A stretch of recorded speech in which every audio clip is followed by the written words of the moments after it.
चटनी रोजे चाटला पिया सतुआ साथ चटनी।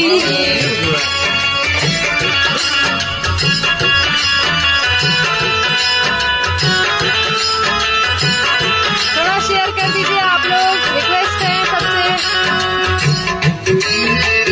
इधर आइए, इधर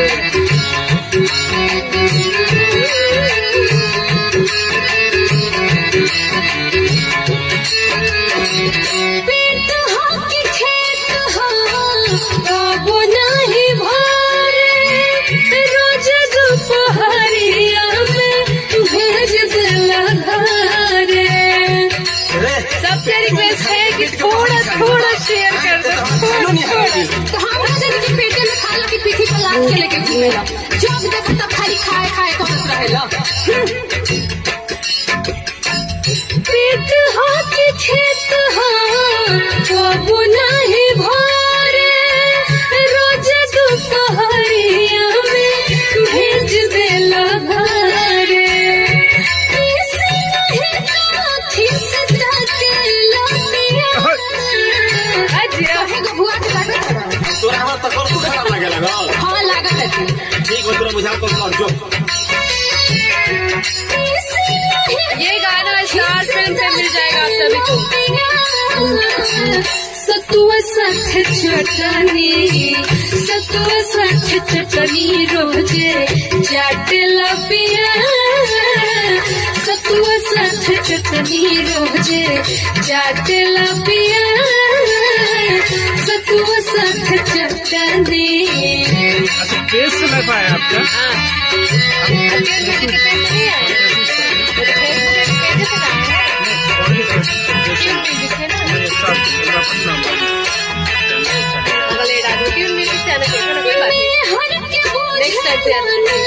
संगम पर साली आवेला न लेके कहो एक लोटा पानी। हम गतानो गनाई बोझो धोइया गेहूं। थैंक यू रंजीत कुमार जी, बहुत बहुत शुक्रिया है। और सबसे रिक्वेस्ट है कि थोड़ा सा शेयर करिए आप लोग। चटनी पीसे कनिया के का कहानी है? देखो हम एक बेर कह के नहीं कि ना जाए तो ना पीसो।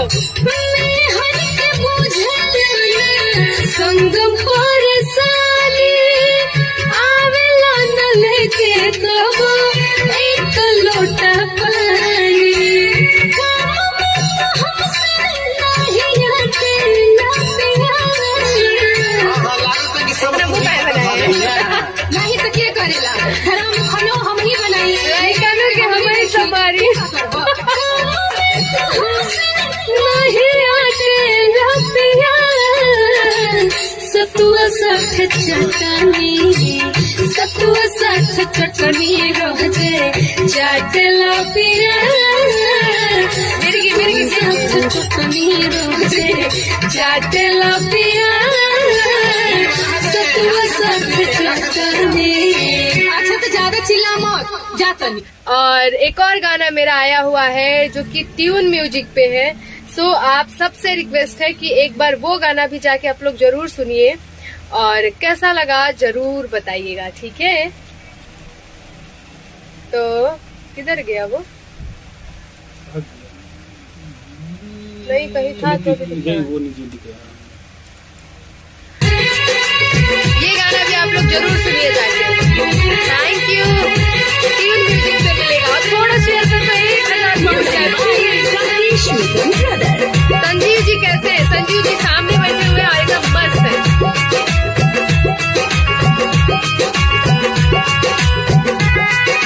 आप अपने के बानी, हम गायत्री यादव बानी, संजीव सनैया जी बानी। भूल जाओ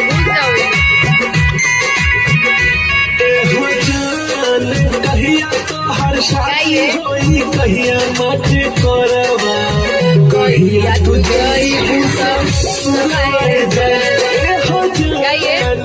कहिया हर शादी होई, कहिया मत करवा, कहिया तू जाई ससुरवाए जाए हो जान। परसों हमर शादी है। हाँ रंजीत जी यूट्यूब पे है, आप सर्च करके देख सकते हैं। Thank you Sanjeev Kumar Singh.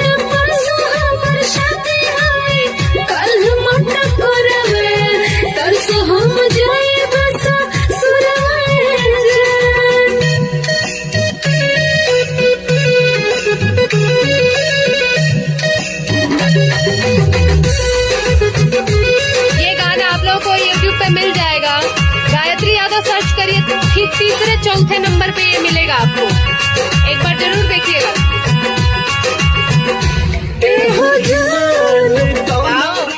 साड़ी होई कौना रंग हल्दी, कौना रंग रहेला से नूरवाए जान, ए हो जान कौना रंग साड़ी रही, कौना रंग मेहदी, कौना रंग रहेला से नूरवाए जान। ए हो जान लाल रंग के साड़ी रही, लाल रंग में हंदी, लाल रंग रहेला से नूरवाए जान। ए हो जान पीर रंग के साड़ी रही, लाल रंग में हंदी, लाल रंग रहेला संजीव से कुमार सिंह जी। नूरवाए जान। और सबसे रिक्वेस्ट है कि प्लीज इस पेज को लाइक और फॉलो जरूर कर लीजिएगा जिन्होंने नहीं किया है। और बहुत बहुत शुक्रिया आप सभी को मेरे 2 लाख फॉलोअर्स पूरे थैंक यू करने सुमन के जी। लिए। और स्टार फिल्म के भी 10,000 फॉलोअर्स पूरे हो गए हैं, तो उसके लिए दिल से आप सभी को बहुत बहुत धन्यवाद।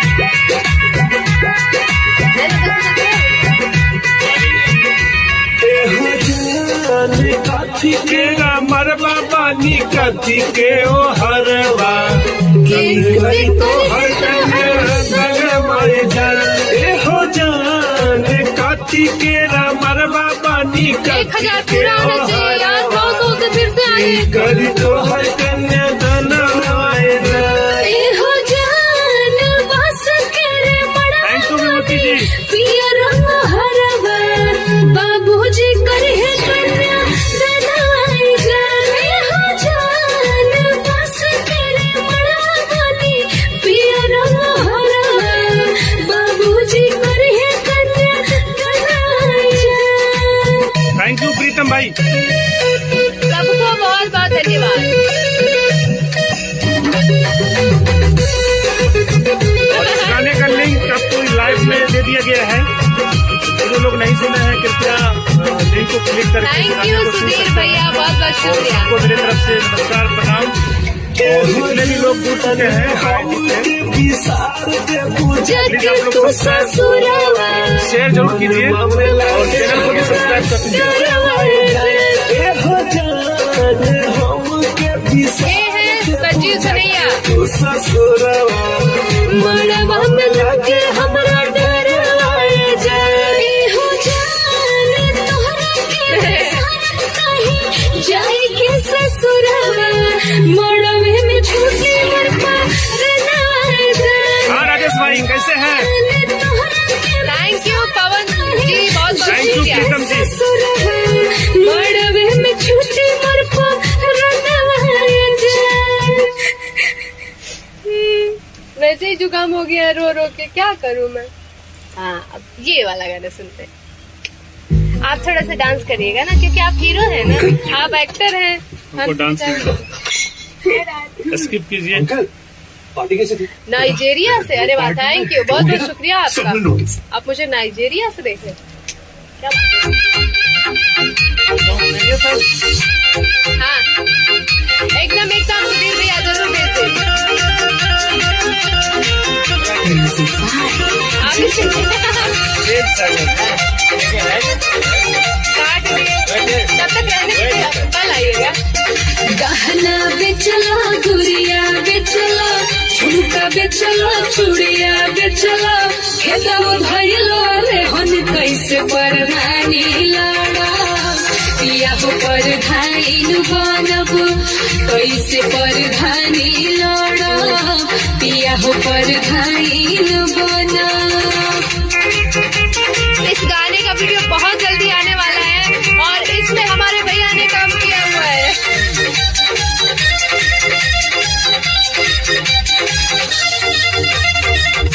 जनरल के कोटा होटल अनुसूचित बनी गईल क्षेत्र हो, जय हो नरेंद्र भाई, कैसे हैं?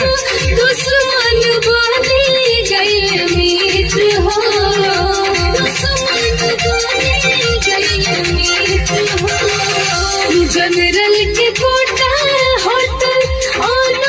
सुमन जी पटना में studio star film recording studio Patna. Jawahar के सब दुश्मन बनी गइले मित्र हो।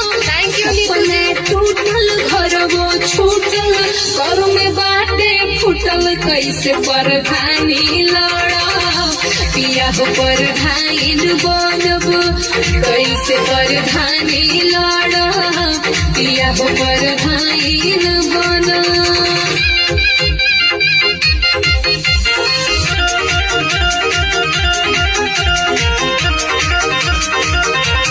एक से ज्यादा लोग जुड़ता है ना। नहीं ऐसा कुछ नहीं है, आपके पेज पे कितना लोग हैं उसके हिसाब से। साड़ी बनारसी झुमका हम ले आए गाजीपुर से बन के परधाइन आहो हिमांशु भाई कैसे हैं? हम दूर दूर से थैंक यू विभूति भाई। दूर से साड़ी जी हम पटना में हैं अभी। हम ले आए गाजीपुर से बन के परधाइन सोहरत आइब हम दूर जय हो दूर संजय से साहब। कैसन विधि विधान लिखाइल थैंक यू अगिल हिमांशु बाट जी। भुलाइल कैसे परधानी लड़ा पिया हो परधाइन बनब कैसे परधानी लड़ा पिया हो परधाइन बनब। कहाँ के रहने वाले हैं भैया जो गोड़ लागने का मतलब आपको नहीं पता है? मेरे में कुछ बहुत कम लोग जुड़ रहे हैं। एक्चुअली क्या है ना कि इधर दोनों जगह ना हमारा थोबड़ा देखने के लोग आदी है बस। और इधर आदी नहीं है। बस बात हाँ, इतना बस। ही है और कोई बात नहीं, धीरे धीरे हो जाएंगे। तो- और 922 हो गया, 1000 तो पूरा कर ही दो प्लीज, कर दो 1000 बस। उसके बाद नहीं कहूंगी, मैं बहुत लालची हूँ लेकिन 1000 के बाद मैं नहीं कहूंगी बिल्कुल भी। और सभी को बहुत बहुत दिल से धन्यवाद है कि आप लोग इतना आशीर्वाद दे रहे हैं हमारे सुधीर भैया। या तो आप ही बोलिए या तो हम ही बोले। मुझे लाइव से जुड़े हैं सबको मेरे तरफ से थैंक यू और नमस्कार प्रणाम। कई लोगों ने और पूछा जो भी था, गाने को नहीं सुन पाए हैं तो कृपया लिंक पे जाके क्लिक हाँ। करें, मेरे लाइव में आपको सुनने को मिलेगा। ट्यून म्यूजिक आप लोग जाके सब्सक्राइब जरूर कर लीजिए। और ये गाना आप लोग को ट्यून म्यूजिक रिकॉर्ड्स पे मिलेगा सुनने के लिए, ठीक है। और अगर तभी भी नहीं मिलता है ना, गायत्री यादव सर्च करिए, 4थे नंबर पे गाना आप लोगों को मिल जाएगा। धर्मेंद्र दुराय कहाँ है? पटना में हूँ भाई। पहले सिंगर मोबाइल रखो, हिमांशु 2 मस्त मिनट। बा गीत भाई। थैंक यू हिमांशु जी। और प्लीज 1000 पहुंचा दीजिए, आप सबसे रिक्वेस्ट है। और इस पे भी 200 तो कम से कम पहुंचा ही दो आप। थैंक यू महाकाल भाई। इनका भी 50 पहुंचा ही दो। कहाँ समस्तीपुर से आप क्या पंचायत चुनाव हैं? पंचायत चुनाव गीत पर तो तुम्हारे गीतों का कोई जोड़ा नहीं, एकदम जमीनी चुनाव गीत गा रही है। हो लगता है रचनाकार की जमीनी पकड़ बहुत बढ़िया। अरे हमारे बाबा ने लिखा है, महेंद्र बाबा ने क्या लिखे? चुनाव वाला गाना। वाह। और एक चीज बता दूं कि ये जो शख्स दिख रहा है ना, इन्होंने हमसे बोला कि हम आपके गाने में काम नहीं करेंगे, एक भी गाने में काम नहीं करेंगे, क्योंकि मजबूरन सब गाने में काम करना पड़ा और मुझे। सारे गानों में इन्होंने काम किया। मुझे बहुत मजा आई, बहुत मजा आई। और पूछे ना क्यों नहीं करेंगे, बताइए क्यों नहीं करेंगे? क्योंकि हम अपने वीडियो में ही काम करते थे। ये तो आपका रीजन ये नहीं था, रीजन बताइए। ना रीजन यही है। और अपने वीडियो में ही खुद काम करना चाहिए लोग। ओ तब हम लड़की भी बने लड़का भी बने, हद हो गई है। बता ऐसे भाई होते हैं पगड़ी कहीं? बांध लेते, कुर्ता पहन लेते, लड़का बन जाते। हाँ लेकिन कोई बात नहीं, आप भी अच्छे लग रहे हैं। Mahakal king Begusarai. Thank you thank you Shailendra कैसे सर, हैं बहुत बहुत महाकाल शुक्रिया जी? है आपका, बहुत बहुत धन्यवाद। और ज्यादा टाइम ना लेते हुए और फिर से हम लोग गाना फिर से repeat हाँ सुनाएंगे। फिर से सुनाएंगे आप लोगों को। पासवर्ड ओवर एक्टिंग की दुकान। पासवर्ड है? कौन है ओवर एक्टिंग की दुकान? कपड़ा देखने नहीं बहन की प्यार। नहीं होता है अरे भैया मालूम है, एक्चुअली आप अपनी बहन से मिलने आते ना, बहुत लोग ऐसे हैं। कमलेश कुमार कमल कैसे हो भाई? पासवर्ड डालिए ना। अभी तो फिलहाल और- लाइव हूँ अभी मैं। बहुत बहुत धन्यवाद है सभी का। और परसों कल टीजर आ जाएगा और परसों जो हमारा खूब लड़ाई झगड़े वाला जो है ना वीडियो, वो आएगा परसों। आप लोग वीडियो जरूर देखिएगा। अच्छा, ये और लाइव ठीक है क्या? जितना है उतना रहने दीजिए, काहे परेशान करते हैं। और बिल्कुल सुनाइए। हाँ बिल्कुल। और उस वीडियो में यही शख्स है। किसमें? अभी जो दोनों गाने सुनाए दोनों में तो आप ही है। अच्छा एक मिनट इसको। हाँ इसको ऑन करिए। अच्छा बबलू जी ने बोला कोई और अच्छा लड़का नहीं मिला। हाय रे आप गंदे। ओ माय गॉड इतना गंदा दिख रहे हैं आपको। एक्चुअली ये वीडियो में गंदे दिखते हैं। नहीं एक्चुअली ये लाइव में गंदे दिखते हैं। रियल में हमारे भैया बहुत सुंदर लाइव में भी गंदा दिख रहा है। हाँ अच्छा दिख रहा है। हम आपसे ज्यादा सुंदर दिख रहे हैं ना, भले ही सुंदर ना हो। ज्यादा सुंदर आप। मोबाइल अपने मालिक को मोबाइल पहचानता है एक्चुअल में। बात यही है। और थैंक यू महाकाल भाई। एक बार और सुनाते हैं चटनी वाला। और ये परसों गाना आ जाएगा। जय श्री कृष्णा सभी को। कमलेश भैया जय श्री कृष्णा। ये गाना परसों मिलेगा आप लोगों को सुनने को। कल इसका टीजर आ जाएगा। सो थैंक यू, बहुत बहुत प्यार दीजिएगा। का हो ठीक बा ना? एकदम बढ़िया बा भैया। रहुआ बताए रहा उनका हाल समाचार बा। भौजाई ठीक बाड़ी ना? भैया ने लिखा है देवर मूवी बहुत जल्दी आ जाएगी। अब उसका एडिटिंग सब हो गया है। अब डबिंग उसका चल रहा है तो बहुत जल्द देखने को मिलेगा। कोरोना के लिए थोड़ा सा लेट हो रहा है।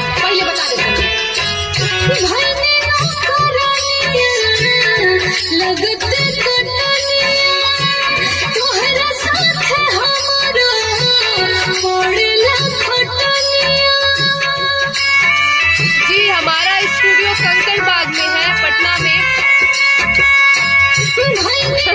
एक लोग ने लिखा चुड़ैल के साथ मोबाइल। चलो कोई तो अपना है।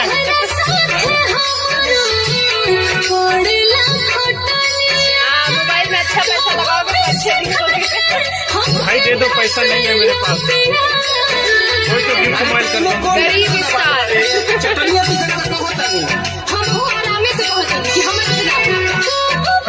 थैंक यू सिंगर मंसू भाई।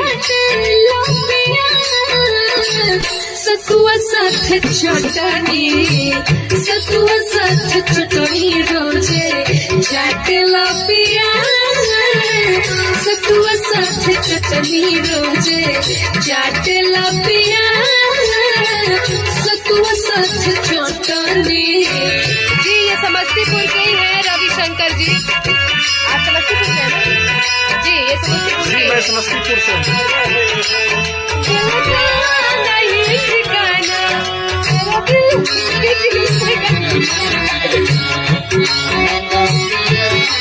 थैंक यू नीरज भाई, थैंक यू। बात कीजिए नीरज जी, बहुत बहुत शुक्रिया आपका।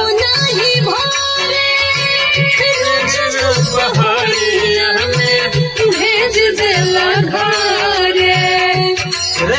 पेट में न खाने के, पेट के बाहर ही खाने। बताओ तो हम खाइलो नहीं हरल के। ठीक है मोनू भाई, मोनू सिंह राजपूत जी। बहुत बहुत शुक्रिया। थैंक यू सुभाष सर। नमस्कार नमस्कार मोनू सिंह राजपूत, जय हो। कबो नहीं भरे रोज दोपहरिया में भेज देला घरे।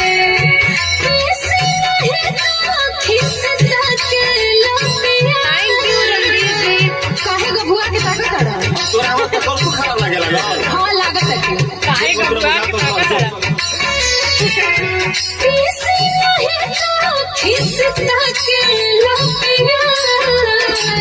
सतुआ साथ चटनी। सतुआ साथ चटनी रोजे जाटला पिया। वाह देवर जी, देवराज सिंह जी, मैं दरभंगा से। Thank you. अभी समस्तीपुर से है। थैंक यू टिप्पू ओझा जी, बहुत बहुत धन्यवाद। सबको थैंक यू।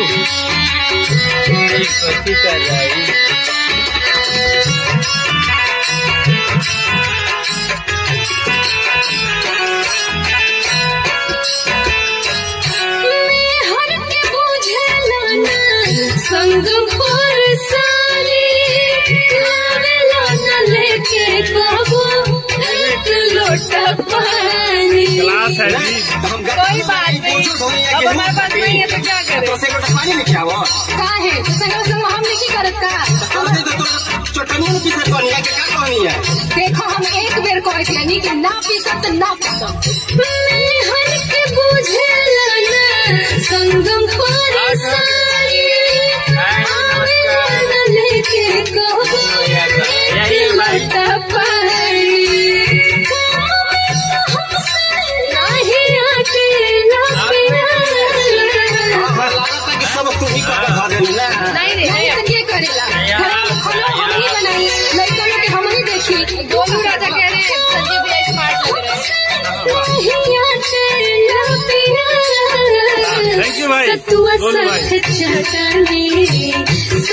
साथ चटनी रोजे चाटला पिया सतुआ साथ चटनी रोजे चाटला पिया सतुआ साथ चटनी थैंक यू विक्रम भाई, थैंक यू। चिल्ला मत जाता नहीं। Ved Prakash ji super, thank you. Video परसों आएगा भाई गोलू, परसों वीडियो इसका आ जाएगा और सबसे रिक्वेस्ट है कि आप लोग जरूर सुनिएगा। बड़ी उम्मीदें हैं इस वीडियो से और हम दोनों लोग हैं इसमें, हम और संजीव भैया।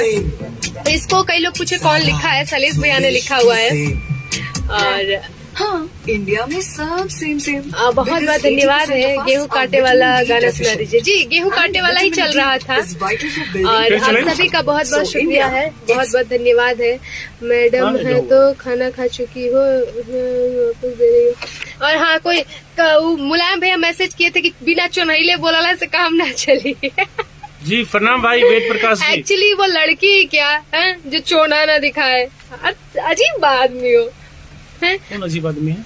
एक है मुलायम भैया कह रहे बिना चुनैले ना बोल सके लो। हाँ, चढ़ाए हुए। हमको हम बोले वो लड़की क्या जो चोना ना दिखाए। हाँ। बहुत बहुत शुक्रिया रविशंकर जी, वेलकम है आपका। सभी का बहुत बहुत धन्यवाद है भाई। 900 तक पहुंच रहा है लेकिन 1000 क्यों नहीं पहुंच रहा है बताओ। सब लोग मिलकर थोड़ा थोड़ा मेहनत कर दो ना। वो लोग भी टारगेट लिए हुए पहुंचाना और, नहीं है। और मेरे में 10 ही लोग जुड़े हैं कि जितने जो लोग हैं भाई प्लीज प्लीज आईडी से जुड़े हैं। अगर आज 1000 नहीं हुआ, अगर 1000 नहीं हुआ मेरे ना लाइव को भी शेयर करें। अच्छा इन्नू सा धक्का दो ना, थोड़ा थोड़ा धक्का दोगे ना तो वो पहुंच बस, जाएगा बस। 1000। है ना। मैडम हमें आपसे मिलना है सर, बिल्कुल Thank you। मिलिए, चॉकलेट लेके कमल आइएगा पांडे बस जी। हमारे लिए, ठीक है हम मिल लेंगे। सोचिए सब लोग अगर हमारे लिए चॉकलेट ले लेके आएंगे, कितने हमारे पास कितने नेट चॉकलेट पे हो क्या हो जाएंगे। गया? हम तो बिजनेस कर लेंगे। नेट का क्या? आप जानिए। चैत्र नवरात्र शुरू हो गया है। एक हाँ भैया कब से शुरू हुआ? था इसमें वीडियो कॉल था। थैंक यू, वेलकम है सभी का। और एक चीज मुझे बहुत अच्छा लगता है, आपको मालूम है मेरे मेरे मेरे पेज पे हमको लगता है कि राजस्थान साइड से भी लोग जुड़े हुए हैं, फिर असम साइड से भी लोग जुड़े हुए हैं, यूपी बिहार झारखंड छत्तीसगढ़ उत्तराखंड ये सब आप तो ही लड़की है। है ना? क्या मतलब है? ये सब हमारे भाई हैं तो लड़की के नाम से थोड़ी जुड़ेंगे। सब लड़कियों को देखता है। नहीं नहीं ऐसी कोई बात है। इसमें देखिए हमारी आईडी में एक खास बात है, Thank इसमें you। ज्यादातर लोग हमारे भाई हैं। वाह। 70% 75% लोग भाई हैं और बाकी जो 2-4% है वो हमारे अच्छे दोस्त हैं from Bengaluru. Thank you AP Singh ji, बहुत बहुत धन्यवाद है आपका, बहुत बहुत आवाज से दबा दो। क्या बात दे दो? हाँ गाना आप वेद सुनाइए। प्रकाश जी गाना सुना रहे, सुनिए। बिल्कुल मुलायम जी से सुनाइए। इसका देखो।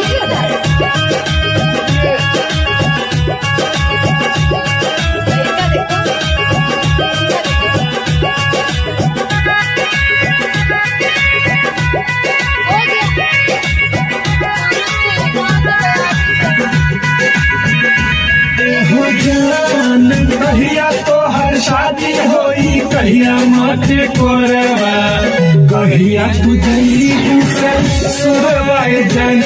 हो जान कहिया तो हर शादी होई, कहिया माथे कोरवा, कहिया तुझी से सुरवाए जान। ए हो जान परसों हमर शादी है, कल मोट कोरवा, परसों हम जाएंगे ससुराल जान। ए हो जान राधे राधे भागवत परसों हमर शादी है, कल मोट कोरवा, परसों हम जाएंगे ससुराल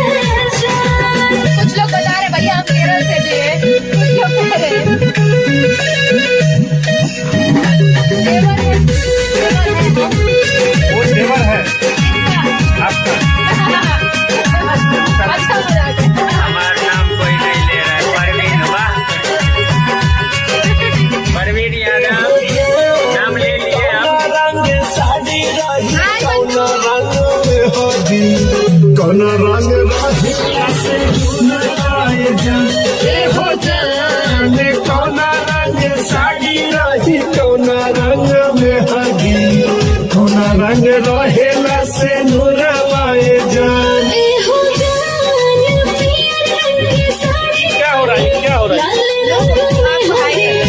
लाल रंग रहे सुनवाए जान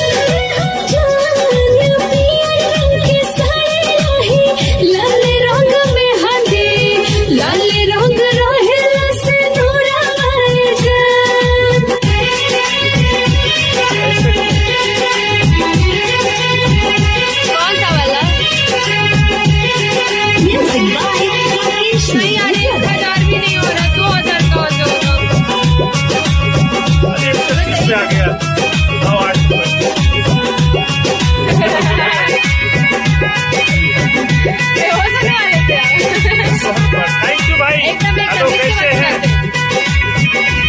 एहो जान काठी के मरवा पानी काठी के हरवा कली करी तो हर कन्या दनवाए जान एहो जान काठी के मरवा पानी काठी के हरवा की करी तो हर कन्या दनवाए जान ए हो जान बस करे मड़वा बनी पिया रंग हरवा बाबूजी करहे कन्या सनवाए जान ए हो जान बस करे मड़वा बनी पिया रंग हरवा बाबूजी करहे कन्या सनवाए जान 936 है थोड़ा सा मेहनत करो थोड़ा सा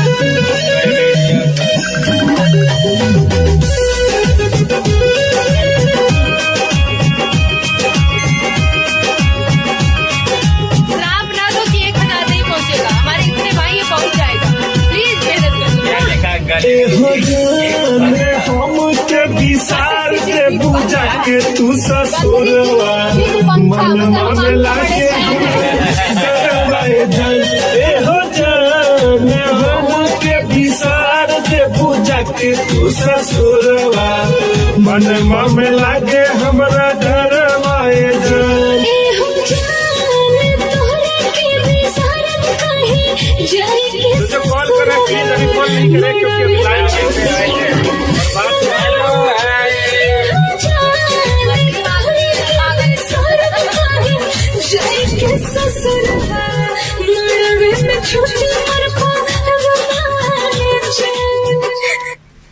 काहे रो रहे हैं? वैसे वैसे अगर चॉकलेट तो इतना आएगा तो हम लखनऊ आएंगे जरूर। वाह। लोभी तो हो ही।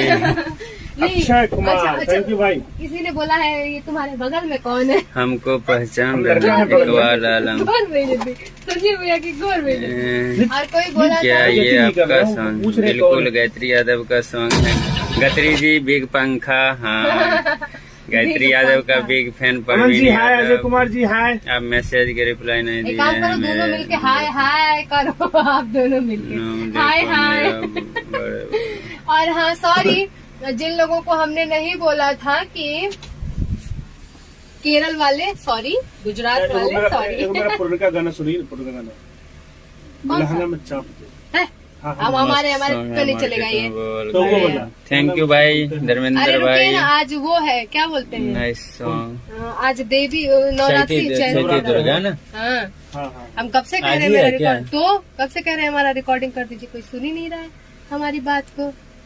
ओ। चलिए ये वाला हम आपको सुनाते हैं गाना मस्त मस्त बढ़िया बढ़िया। ओह शिट यार इसका इतना कम व्यू कैसे हो गया? अभी मेरे लाइव में कोई जुड़ नहीं रहे हैं लगता है सब